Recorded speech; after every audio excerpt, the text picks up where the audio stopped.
Coming up next, we're going to look at 4 spokes of life that'll help you see where you're out of balance and what the HEALS Act might mean for you, your calls, and your chats. It starts now.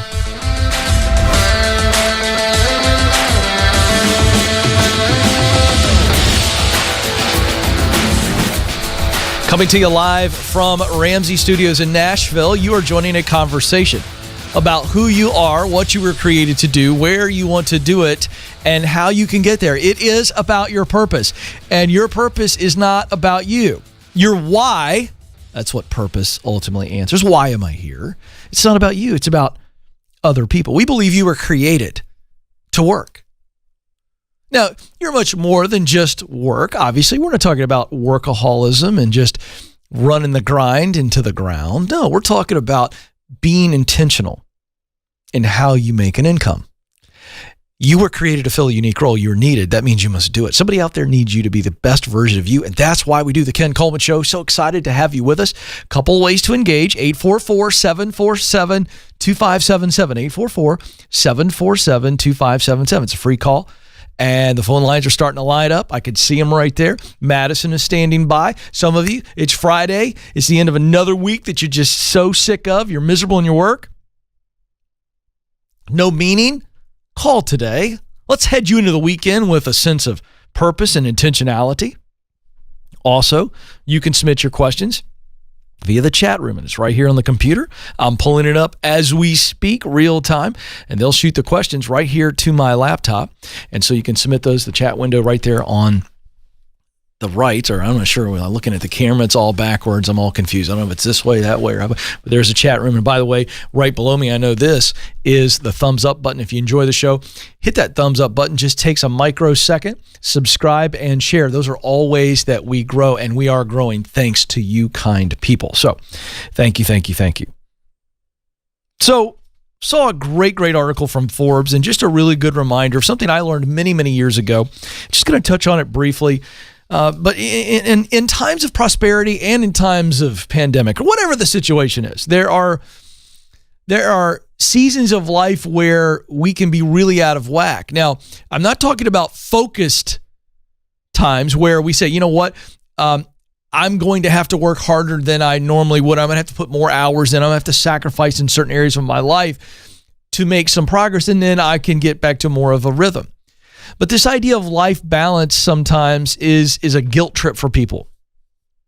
And balance, well, it's never perfect. You know, if you've seen the old-fashioned scales when we talk about balance, you know, it's rare that you see both of them perfectly balanced. Usually it's like this, and there's some movement like this, and then it goes like this. And you know, every once in a while we may be in seasons like this, but it's not something that you need to feel guilty about. See, balance can be the wrong focus, as opposed to saying, what should my balance be right now?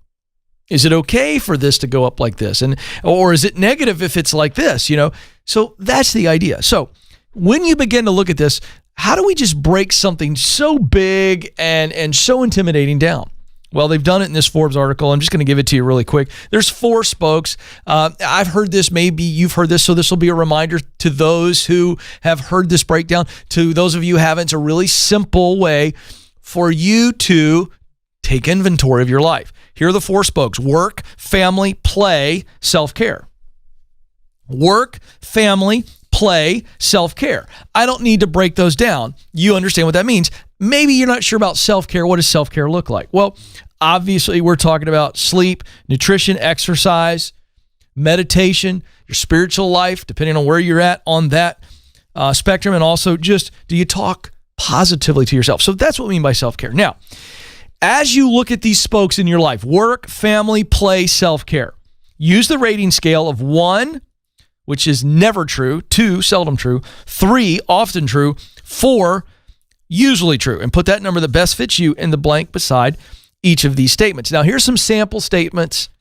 And Madison, I'll tell you what I want to do. I want to link to this article on our Facebook page. So what we're going to do is you can go search the Ken Coleman Show on Facebook, and we'll link to this so that you can actually go through this exercise, because I really like it. But here are a couple examples in each of the spokes. Work. I have many interests outside of work. So you would write down 1, never true. 2, seldom true. 3, often true. 4, usually true. A second option there is I spend as much time after hours with family and friends as I do with work. Okay? And so there are a total of 8 questions in each of these. On the family one, I communicate well with family members. I take an active interest in the lives of family members. You got to rate yourself. Under play, I socialize with friends who are not coworkers. I enjoy social gatherings. Rate yourself. Self-care, I schedule time each day just for myself. I have a fun activity or hobby I enjoy. Okay, so as you go through this and score yourself, it's just a wonderful snapshot of where you are. And back to the scale idea, if it's negative and it's way, way, way, way negative, then we've got to say, okay, that's not good, and let's see if we can change the balance a little bit. Is it going to be perfectly balanced? Probably not. It's going to take a while. But you want to always have a good idea of where you stand. So that's a great exercise that will serve you well for living intentionally, because the intentional person is going to always be in a situation where there's a little bit of out of balance. But don't think of out of balance as necessarily bad, but we don't want to stay that way for a long time. 844-747-2577 is the number. 844-747-2577. Reminder, I want to talk about this proposed stimulus, the HEALS Act, a little bit later in the program. I'm just going to break it down for you and what that means to you.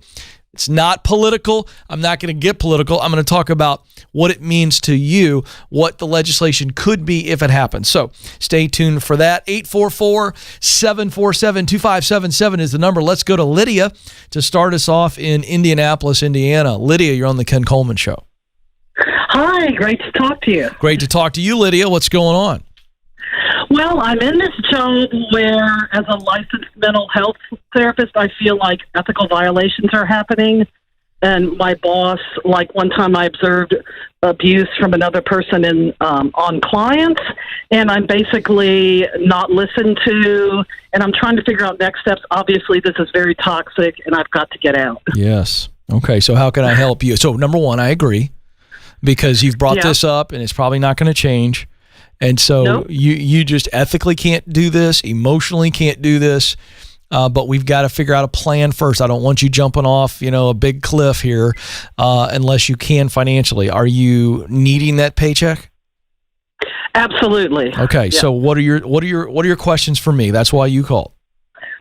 Well, things have actually gone pretty quickly because I'm actually waiting for a job offer from the Marion County Jail, which is getting back into more what I did, working with severe mental illness, helping them out. Okay. But I'm also not sure that, because I'm like my early 60s, eventually I might not want to do a nonprofit in the future. But right now I'm just sitting out here really glad that I'm about to get a call by the recruiter so I can get out of this mess. That's exciting. Well, good for you. So yes, it is. So what's your question for me?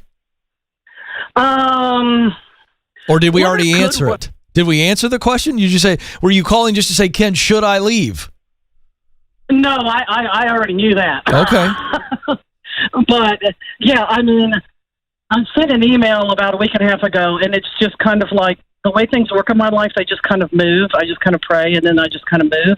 And so I haven't even put resumes out, and I've already got these interviews and this offer coming up. That's amazing. But I'm also trying to think, I want to leave a legacy, and there's just so much corrupt stuff in my field and money-making stuff and the addictions. Just I don't know if nonprofit would be the right way to go, and just I see. Okay, yeah. So eventually. Okay, so what you're going to do is we're going to get you stable by staying in a day job that you've got some experience in. So that's what so you've got your track on that. This is about what do you really want to end with? What's the last chapter for you professionally? Well, to me, I wouldn't think for-profit, nonprofit. I would think about the 3 questions that I ask people in mission, which is the third indicator in our get clear stage. We say, what do you do best? That's talent. We say, what work do you really love to do? That's passion.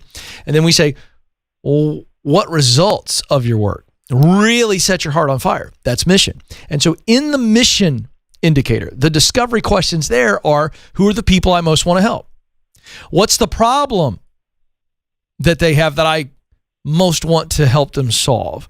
What are the solutions, or what is the solution to their problem that I get really jacked up about providing? I think those are the three questions that you have to do a deep dive on. And I think the answer is going to be easy for you because you've already told me the direction. It's mental health, right? So, so when definitely. you really define those answers, Lydia, and I really would encourage that you get alone, quiet.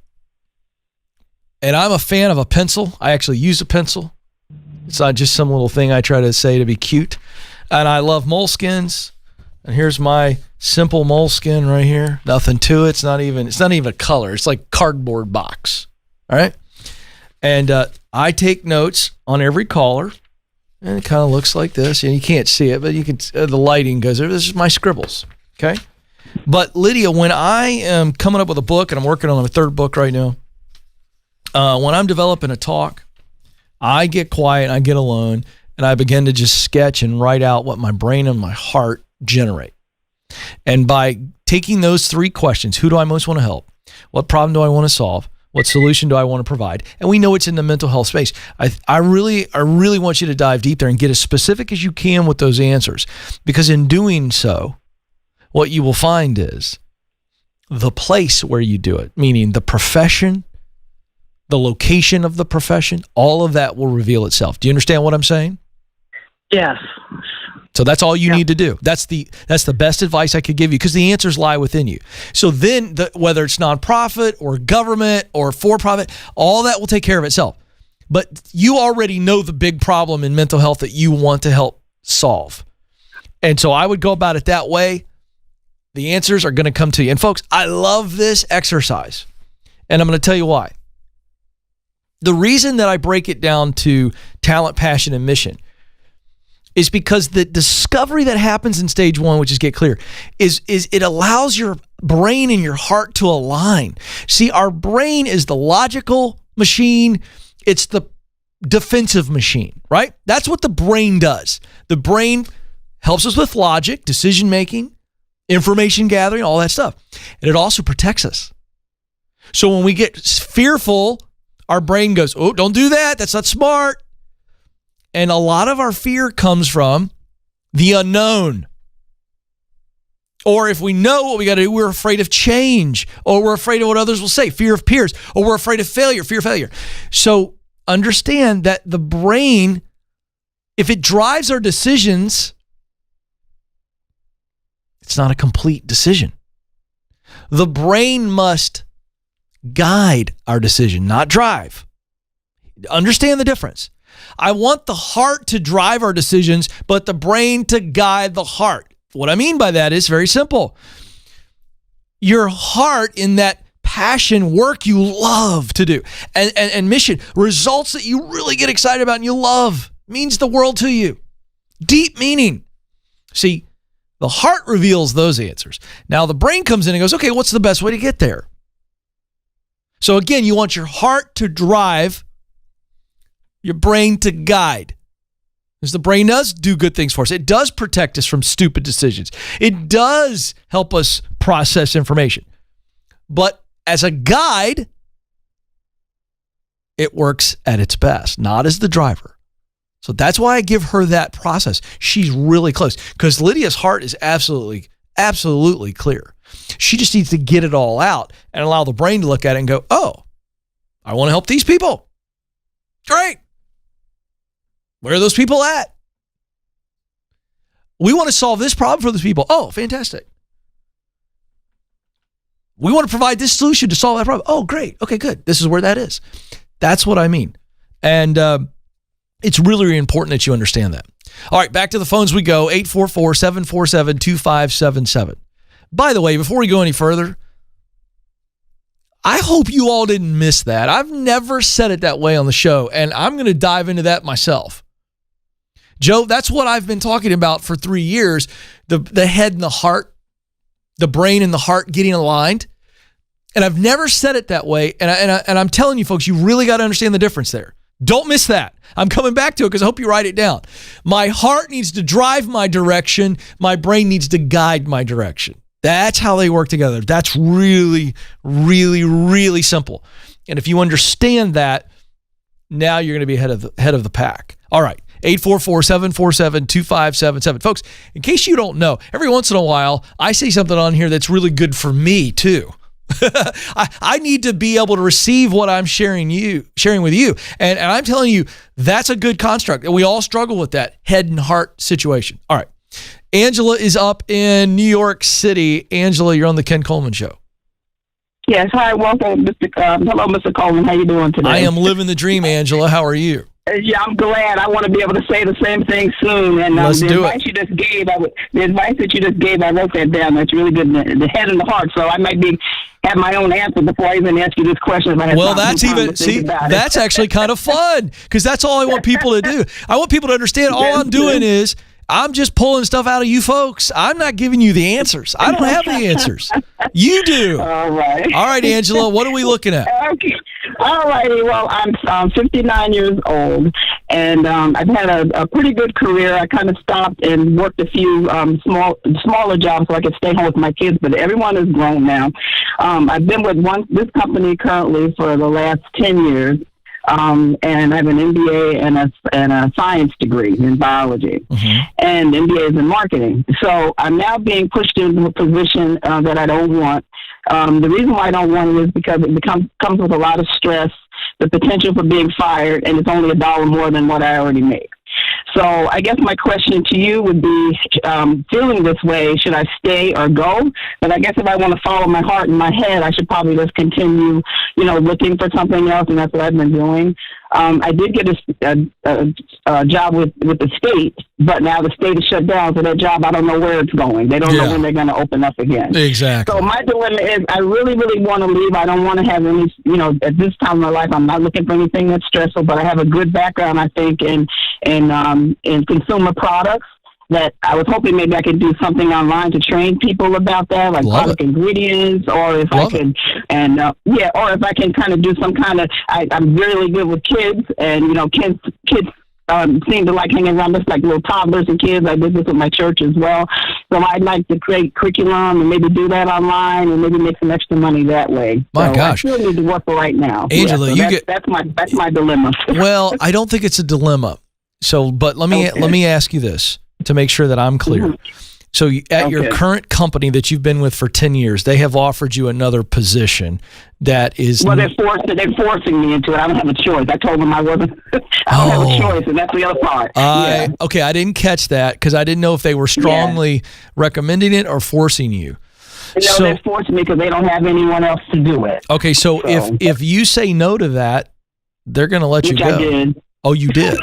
Well, no, I said no, but then I said, okay, well, I'll try my best, and that's why I am. I'm actually doing that. I haven't gotten the actual title yet because they have to train me for it. Okay, so you know what? So that clarifies what I needed to know. So I want you to just bite the stick and just do that as long as it takes for you to transition. And I think you're already in the mindset of transitioning. Yes. So now we got to narrow down what you really want to do. So I'm glad you decided to say, all right, I'm going to do it. But you and I know you're out of there soon. So now let's focus on what you want to do. You threw several things out. Online curriculum for students and kids, it sounded like was one thing. Then you said training people on consumer products. So you've got, it sounds to me like that's an instructor. It sounds to me like, is that right or am I wrong? You like that role? You're right. A lot of people said I would have made a great teacher, and they kept trying to encourage me over the years, but I was concerned about, 30 kids in a classroom and all the parents that you have to deal with. Yeah, but listen. A job to be a teacher. Right, but here's the deal. If we say teacher or instructor as just a one-word description of your role in your sweet spot, the intersection of what Angela does best, the work she loves to do most, and results that matter most, it doesn't have to be in a school. But if you are doing corporate training or curriculum development or training on how to sell consumer products, all of that comes down to that one word, doesn't it? Yes, it does. Instructor. Someone told me I'm really good at teaching computer things too. Some people have been having trouble online trying to get jobs, and they don't know how to submit resumes. Yep. So I have a lot of patience, and I enjoy that. I like to see people learn. And so you just said the last thing I wanted to point out. You love turning light bulbs on for people, don't you? Yes. Yes, you do. I do. Yeah, that's why you chuckled. So guess what that means, Angela? I think that means that there are multiple jobs as I teach. And folks, this is the example of what I mean when I say figure out your sweet spot, the intersection of talent, passion, and mission. Okay. And then you find that unique role that you were created to fill. Is that a job when I say that? No, the role. Yeah. So Angela's unique role is instructor. So it doesn't really matter, Angela, where you're working or what industry you are working in, as long as most of your day is spent instructing. Do you see what I'm saying? Yes. So guess what that means? There are multiple jobs. Basically, everything you've listed out, everything you've looked into, they all need to come down to one question. Does this allow me to fill the role of being an instructor? And if the answer is yes, and then it's a healthy culture, and it's got a ladder of opportunity, then it is a good gig. And that's all you've got to focus on.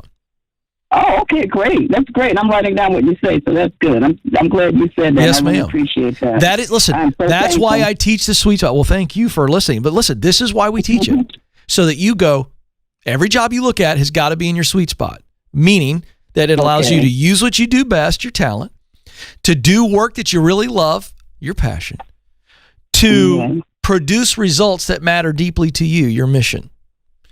Okay. And in that sweet spot are multiple jobs and careers because you are fulfilling the role of instructor. Okay. Teacher. Perfect. Guide. You can call yourself whatever you want to.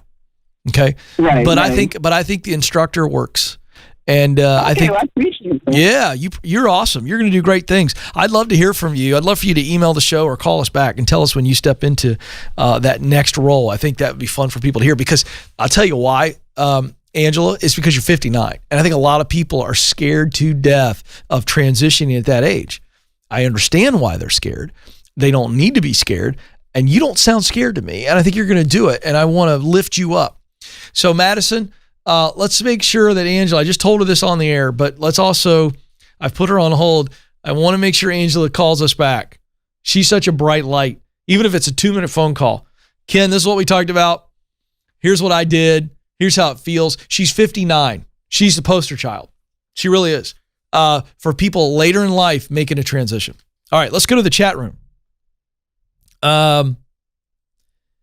Elizabeth writes in, my husband wants me to get a conventional job. Uh-oh. But I want to write my book.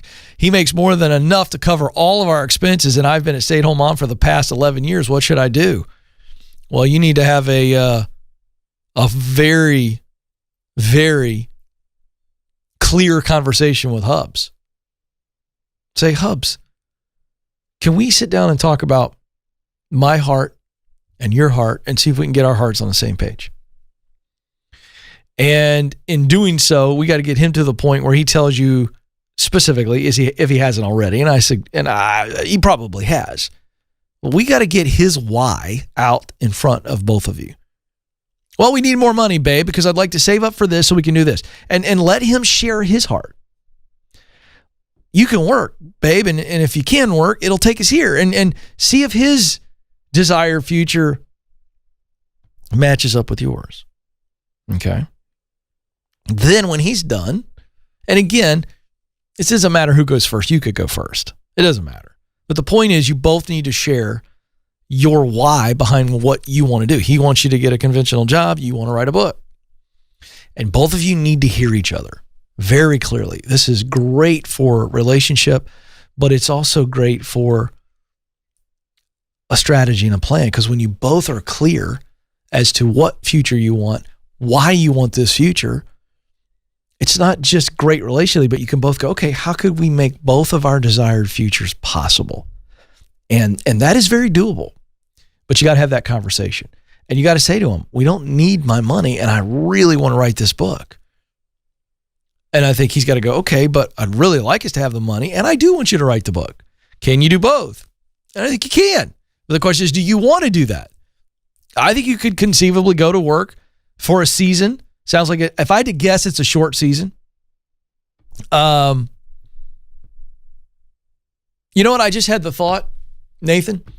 Elizabeth, if you want to call in with your husband, this would be a situation, Madison, where if Elizabeth wants to call in with her husband, I'd like to have both of them on the line because this is a career question and it's a relationship question. And my advice still stands. But Elizabeth, if you're listening and you want to call in now, or email Madison, ask@kencoleman.com. I want to get both of you on the phone, and I believe we could fix this pretty quick. But you both have got to share your desired futures and see how can we both help each other with that desired future. That's how you win there. Michael writes in, how do I get a job in the healthcare field while I'm still pursuing my medical degree? I need to market myself to an employer without having completed my minor. Well, this is all about relationships. So I wrote the book, The Proximity Principle. In order to do what Michael wants to do, he's got to be around people that are doing it and in places where it is happening.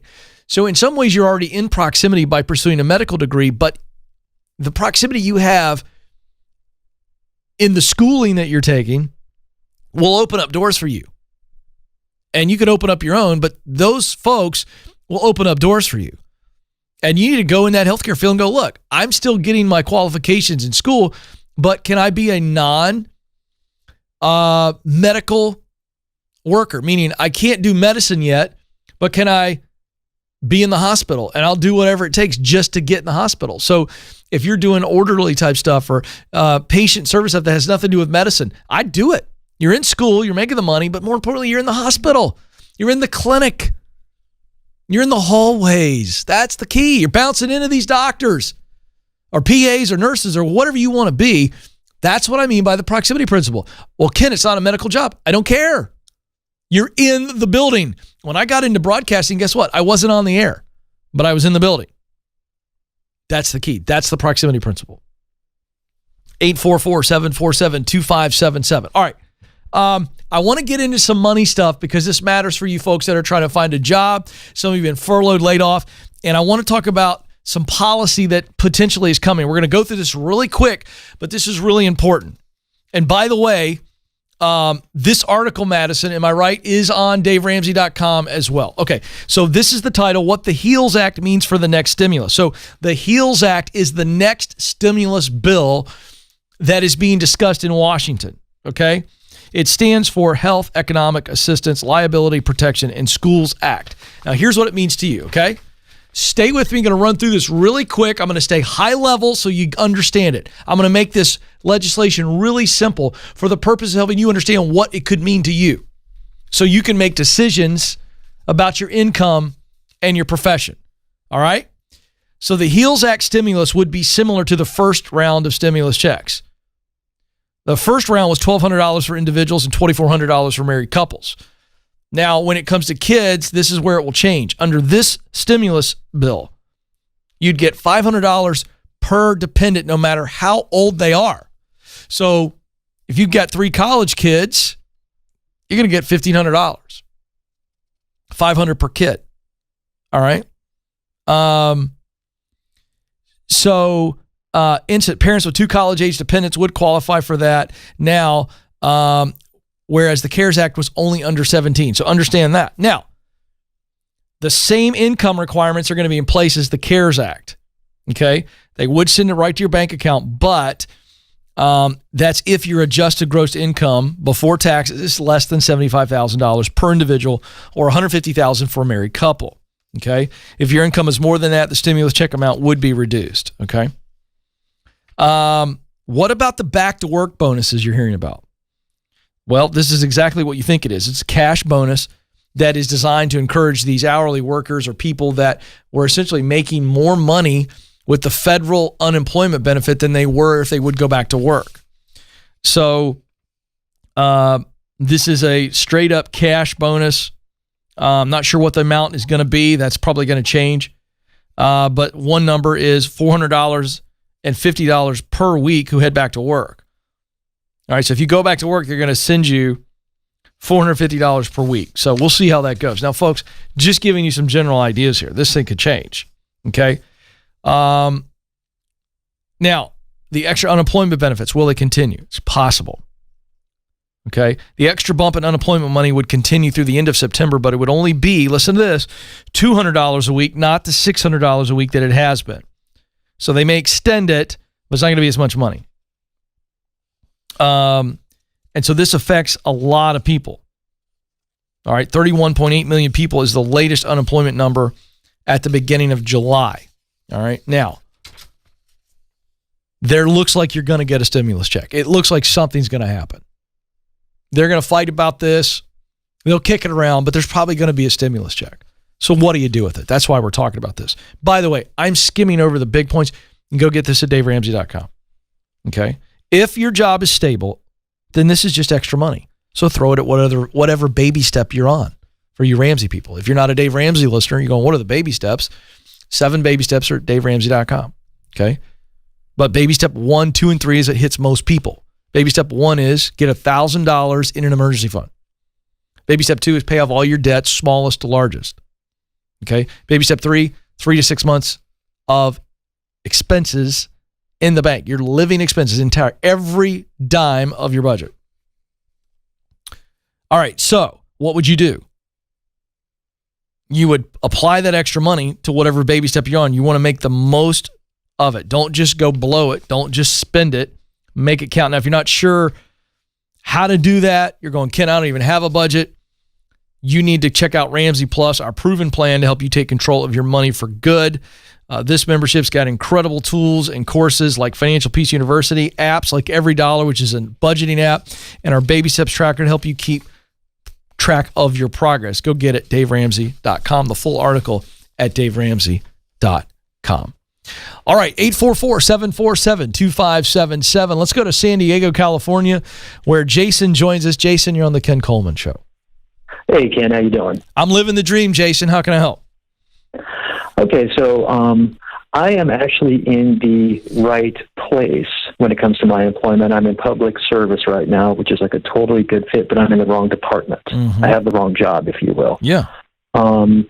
I went ahead and I actually have a meeting with the director of this department that I work in on Monday morning, to discuss job progress, employment changes, that kind of thing. I've already talked to her about a similar topic earlier. I'm hoping to get into a different department. We had talked before and stuff like that. So she was always open to helping me out and stuff like that. And she also happens to be an assistant county manager. I work for a local county. So I was hoping you can give me some advice about how to approach this meeting.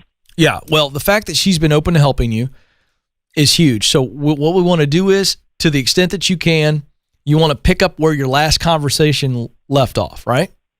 So it would be something like this. Hey, thanks for meeting with me. Back in blank, blank, blank, we sat down and we talked about moving me from this position in this department to another position in another department. And the reason is blah, blah, blah, blah, blah. And you say, look, I love public service. I'm exactly where I need to be. I'm in the right place in the wrong role. Okay. And so I've identified another role. You're my supervisor. You're my leader. I don't want to rock the boat. I'm willing to be patient, but I know that the right way to do this is to get your buy-in.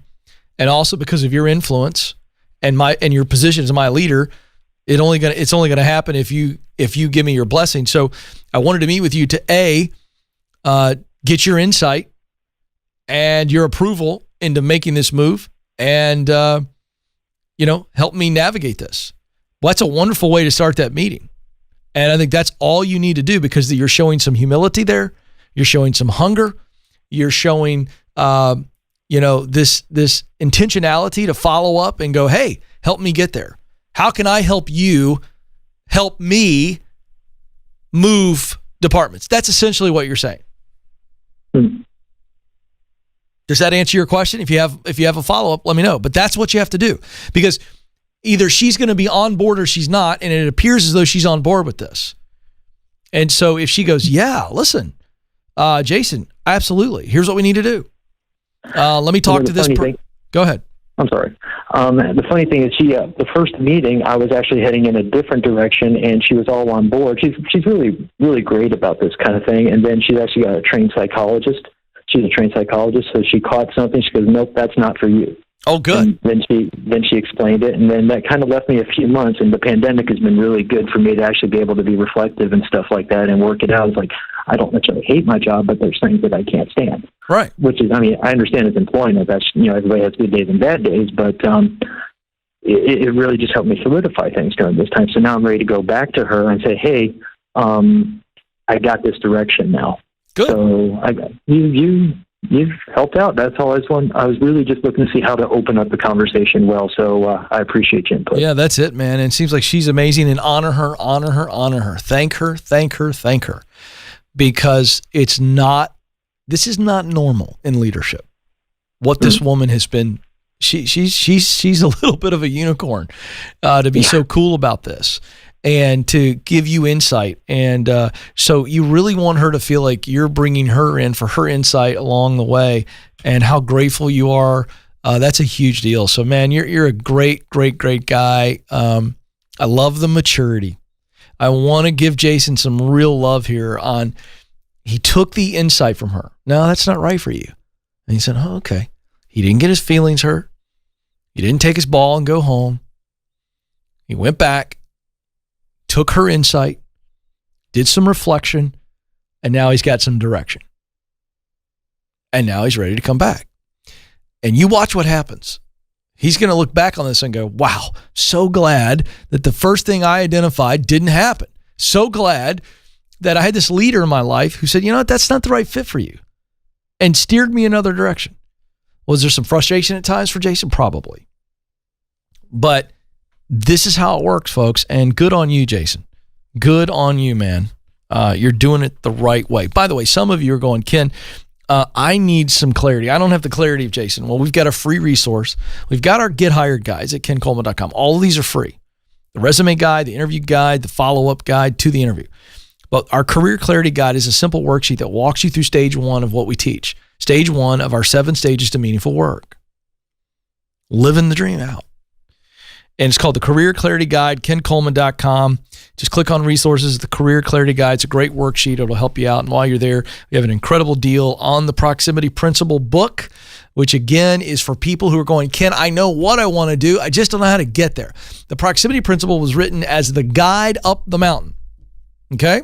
And we've got all 3 formats for $25. The physical copy, the digital, which is the ebook, if you will, and then the audio book. All 3 formats, one price, $25. Go get it, kencoleman.com. All right. My time is almost up, but I want you to know you matter and you do have what it takes. Thank you so much for joining us. Until next time, this is the Ken Coleman Show. Press on.